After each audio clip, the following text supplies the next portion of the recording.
कोलकाता में योगी मॉडल देखने को मिला है। यह अलग बात है कि सरकार अभी बनी नहीं। बुलडोजर पर बवाल मच गया है। टीएमसी दफ्तर में 18 तलवारें मिली, लाठी डंडे मिले। तो राम पूजा जो आदमी करेगा ना, उसका पनिशमेंट मिलता है, उसका फाइन देता है। हम 24 से 2 साल घर नहीं आया।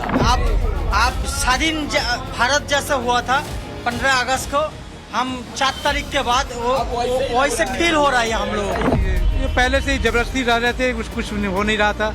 उसके बाद कल फिर हम लोगों ने कंप्लेन भी किए। ये ममता दीदी का आंदोलन का एक भाग है। तो ये ट्रेलर आपने देखा, जिस ट्रेलर में लोग आजादी की भी बात कर रहे हैं। कुछ लोगों को लग रहा है कि ये तो एक तरीके का आंदोलन है कि मत इस्तीफा दो, ये भी आंदोलन का हिस्सा है। लेकिन बंगाल में चुनाव का नतीजा आया तो नतीजे आने के बाद से ही गुंडागर्दी भी पिछले कुछ समय में बेलगाम दिखी है। बवाली उपद्रवी फुल एक्टिव मोड में है। जहां देखो वहीं तोड़फोड़ हो रही है। कोलकाता से संदेश खाली तक जबरदस्त तरीके से कोहराम मचाए। तस्वीर देखिए, कोई कुर्सी तोड़ रहा है, कोई बुलडोजर लेकर सड़क पर निकल गया। खास तौर पर आसनसोल, कूच बिहार, पूर्वी बर्धमान और बारुईपुर में तो जबरदस्त हाहाकार मचा है। और यह हालत तब है जब बंगाल में अभी भी सेंट्रल फोर्सेस की 700 कंपनियां तैनात हैं। आप सोचिए, 700 कंपनियां मतलब हजारों जवान तैनात हैं। 70,000 जवान हाथ में राइफल लेकर बंगाल के लोगों की पहरेदारी में खड़े, फिर भी हिंसा रोकी नहीं जा सकी। तो सवाल उठ रहा है कि आखिरकार ऐसा कैसे हो रहा है।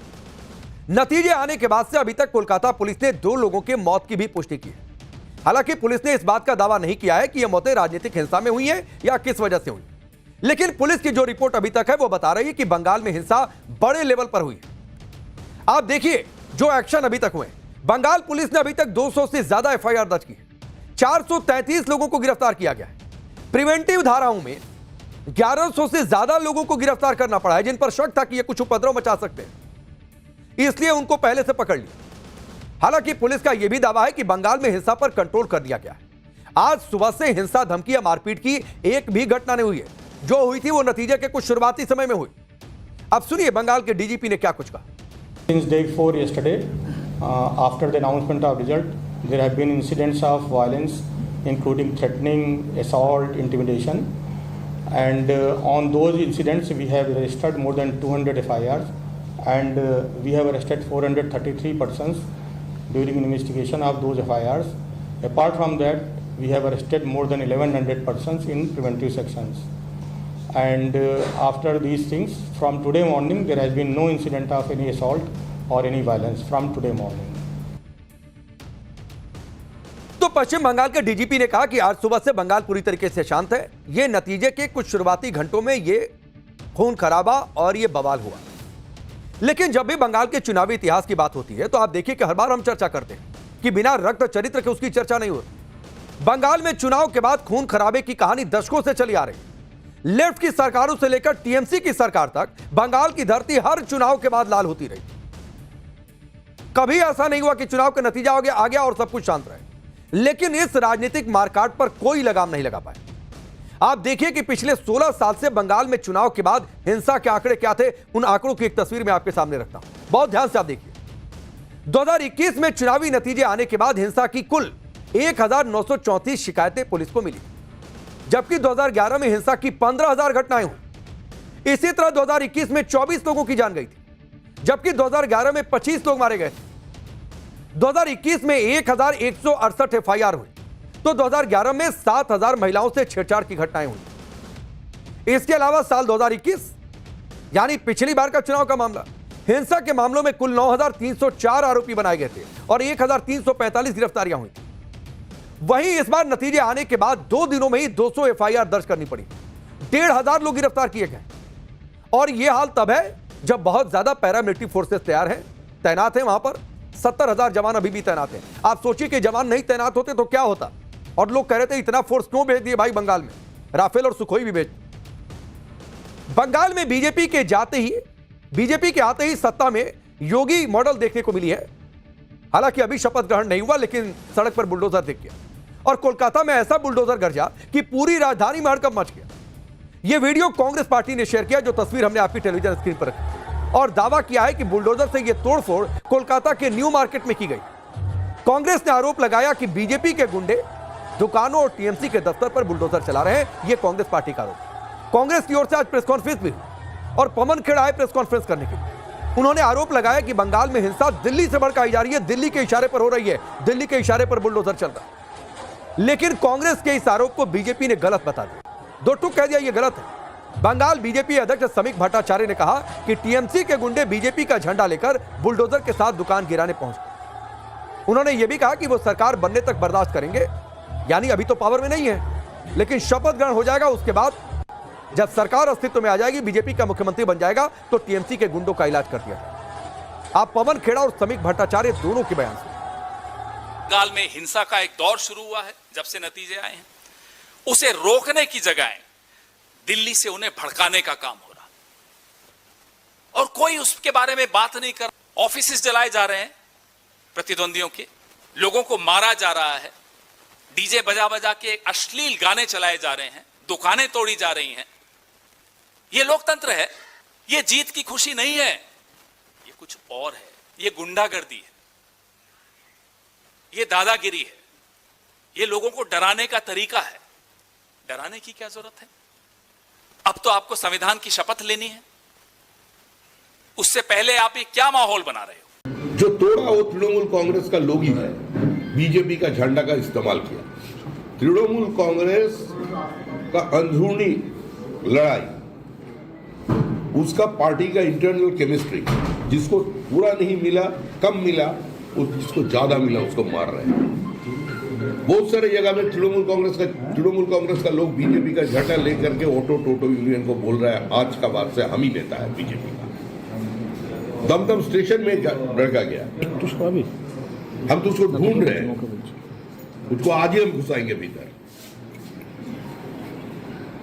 एक सीमा तक हम देखेंगे, ये जो हो रहे हैं, हम माफी मांग रहे हैं पूरा जनता के सामने, पार्टी का तरफ से।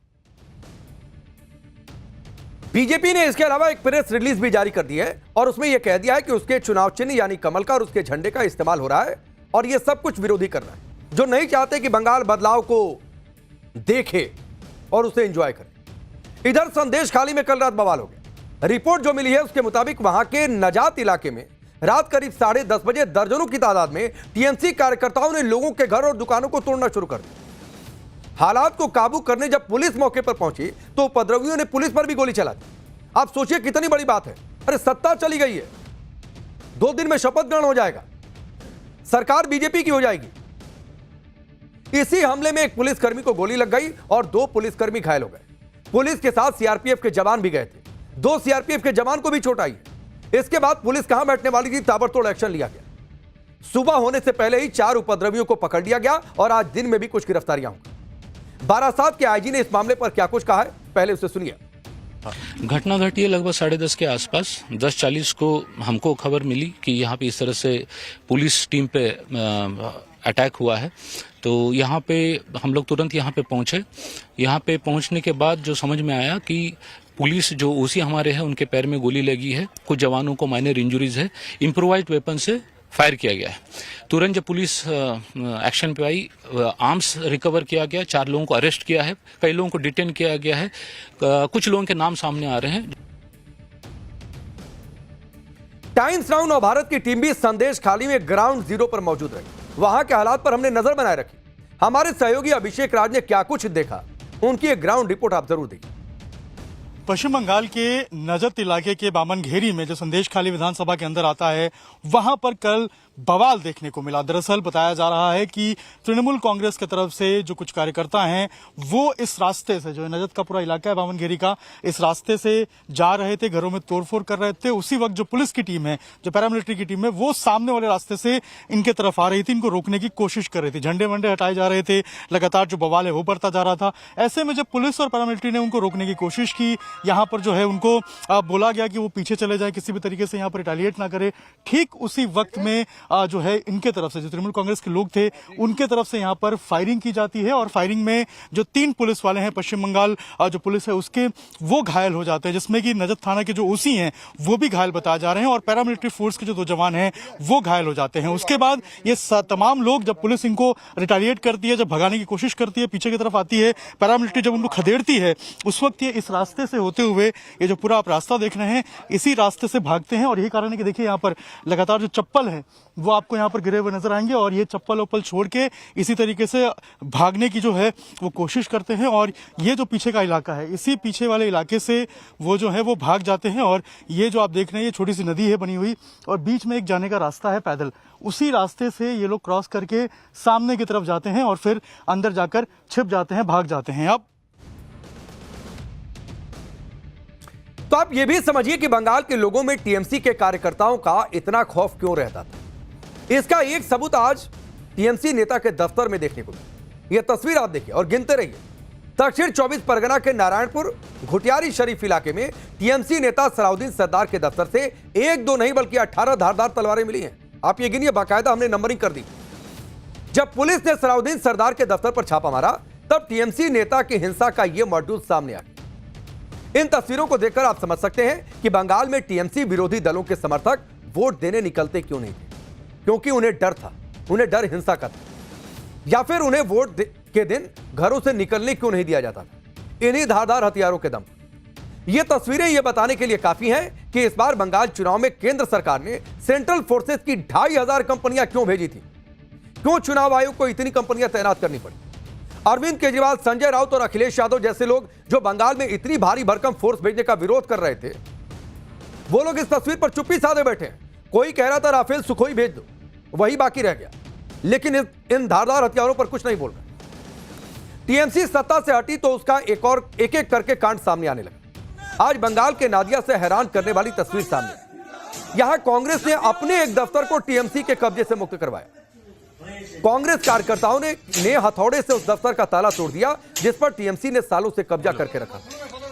कांग्रेस कार्यकर्ताओं ने बताया कि यह उनका एक निजी दफ्तर हुआ करता था जिस पर टीएमसी के गुंडों ने सत्ता की हनक दिखाकर उन्हें डरा धमकाकर उस दफ्तर को ही अपने कब्जे में कर लिया। लेकिन अब टीएमसी हार गई, सत्ता से चली गई है, तो कांग्रेस कार्यकर्ताओं के हौसले भी बुलंद हो गए और उन्होंने अपना दफ्तर वापस छीन लिया। अब सुनिए कांग्रेस कार्यकर्ता क्या कहते थे। আমাদের পার্টি অফিস যেটা দখল করে গেছিল সেটা আমরা দখল মুক্ত করতে এসেছি আজকে এখানে আমাদের পার্টি অফিস দখল মুক্ত হতে যাচ্ছে। এতদিন যে পার্টি অফিস আমাদের নিজেদের পার্টি অফিস এইটাকে তৃণমূলেরা জোর জবরদস্তি দখল করেছে। बंगाल में सबसे ज्यादा बुरा हाल संदेश खाली इलाके में था। वही संदेश खाली जहां टीएमसी नेता शाहजहां शेख ने ईडी की टीम पर हमले करवाए थे और उस पर दर्जनों महिलाओं ने यौन शोषण के आरोप लगाए थे। आज संदेश खाली में जब हमारी टीम पहुंची तो शाहजहां शेख के ऐसे ऐसे कांड मालूम चले कि सुनकर आप हिल जाएंगे।